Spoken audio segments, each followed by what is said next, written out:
தமிழ் ஒலி செய்திகளுக்கு வரவேற்கிறோம். கடலூர் தூயவளனார் கலை மற்றும் அறிவியல் தன்னாட்சி கல்லூரியில் தமிழ்துறை சார்பாக சிறப்பு பட்டிமன்றம் நடைபெற்றது.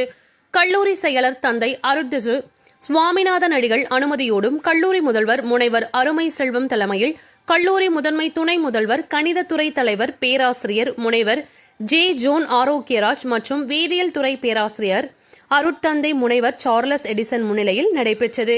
கடலூர் பெரியார் அரசு கலைக்கல்லூரி தமிழ்துறை இணை பேராசிரியர் முனைவர் வி பன்னீர்செல்வம் பட்டிமன்ற நடுவராக செயல்பட்டார்.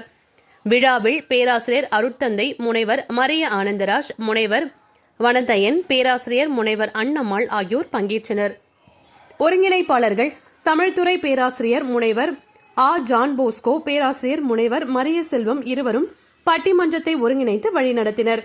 விழாவில் தமிழ்துறை முதுகலை 2ஆம் ஆண்டு மாணவிகள், பிற துறை மாணவர்களும் தமிழ் ஆர்வலர்களும் கலந்து கொண்டனர். இறுதியாக மாணவர் சமுதாய கல்வி வளர்ச்சிக்கு இன்றைய தொழில்நுட்பங்கள் வரமே என தீர்ப்பும் வழங்கப்பட்டது.